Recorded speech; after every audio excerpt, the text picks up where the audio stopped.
Senador Bato de la Rosa ay nangangamba ng nalalapit ang pagka-aresto.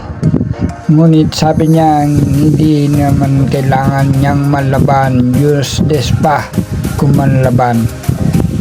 Dahil kailangan pa rin harapin ng mambabatas ang kanyang kaso, lalo na kung naayos na ang kanyang depensa. At gayon nga ang sinabi ni Bato, maaaring pansamantala lamang siyang ikanlong ng Senate. Dagdag pa ni Bato, pinapakita lang daw ng Senado na ginagawa nito ang tama matapos siyang payagan na mamalagi roon. Pero kung nagawa niya na ang lahat at kailangan talaga siyang arestuhin, hindi naman daw manlalaban si Senator Bato. National Police because I've been the chief of the PNP, alam ko how to do it. So, bakit ka pa manlaban is useless? At nang sa panahon nga ng panuno ni Digong ay merong isang SP1 na nag-resign, isa sa mga ng PNP Regional Office 5 sa Catanduanes. Bagitong pulis pero hindi pa man niya natatamasa ang rurok ng kanyang karera.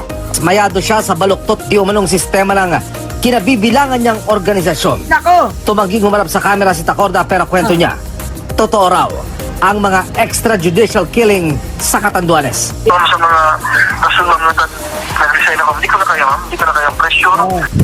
At ito nga ang isa sa mga rason kung bakit nag-resign siya. At sinabi niya hindi ko na kaya ang pressure, hindi ko na kaya ang sistema. Ayoko na sa PNP. Ayun po. At yan nga ang isa mga rason kung bakit nag-resign si SPO1 Tacorda. At pinatutuhanan niya na meron ngang extrajudicial killing na nangyari sa kapanahunan ni Pangulong Rodrigo Roa Duterte. At ito pa nga ang ating panoorin tungkol sa sino bang probinsya ang mayroong pinakamataas na krimen ng pangre-rape. Ang Davao City ang dunay pinakadaghang kaso sa rape report sa tibok nasod gikan Abril hangtod Hunyo nin tuiga. Tutok si Argil Relator. Yan na! Sa datos ng ipagula sa PNP National Headquarters sa kaduhang quarters sa Kasampangang tuig, 42 ka kaso sa rape ang natala sa Davao City, 41 cases, Manila City and Red 22 cases, Cagayan de Oro on 24 cases, ug Zamboanga City na dunay 21 cases. Halos puro lahat to Mindanao. Davao City. Mindanao yan. Cagayan, de Oro. Ayan mga kababayan, si Digong, niloloko na kayo, tuwan-tuwa pa kayo. Kita nyo sa kanya mismo galing. Madrama talaga to. Pasok, Digong. Dramahan mo sila. May mahulog. Ganon. Tingin naman yan sila. Kawawa. Sige. Sige pa. Diyan sa labi sa Manila, ginaganon ko yan. Pero maya madami ko rin tawag.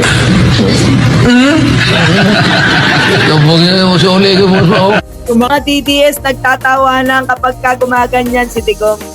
Mga kababayan, pero yung pinakadulo, ano ang kanilang Ano ang kanilang reaksyon? Nag-iiyakan. Akala mo naman mga namatayan. Si Digong nakakulong. Maganda buhay nun dun. Bakit? Sabay may sariling doktor. Maganda higaan. May sariling kubeta. Tapos ay naku. Sige tuloy. Kunin mo. Pero drama yan. Ito sa Diamond Hotel nung parte ng pulis. Ginamit ko ito. Na gano'n ako. Alam ko yung yellow Kasi pagtingin pa lang nila, masama ang tingin. Hostile na. So, silalo ako magdrama. ang balita. Kita nyo, sa kanya mismo, nagdadrama siya. So, kanino pa magmamana kay Bongo? Kailangan bago magsalita, mayroong background, music na malungkot. Siyempre, yung style ni Digong, ginagaya ni Bongo. Ako, may warrant daw ako pag... Hindi, totoo. Yung sa ICC or something. Matagal na akong hinahabol ng mga putang ina. Sigawan sila mga kababayan. Sisigawan sila pag nagmumura si Digong mga kababayan. Alam mo, nasasakihan ng 13 demonyo yung mga yan. Sisigawan sila. Ay, galing-galing, galing-galing. Galing-galing yung mga yan. O, diba? Tapos, eto na. Nung hinuli ng ICC. Hindi ko maitago yung tuwa ko. At saka yung tawa ko.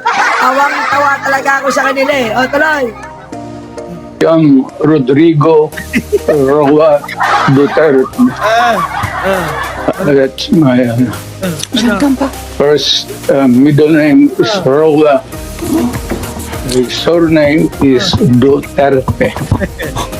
At ano nga ang inyong masasabi tungkol dito? Nagdadrama nga lang ba?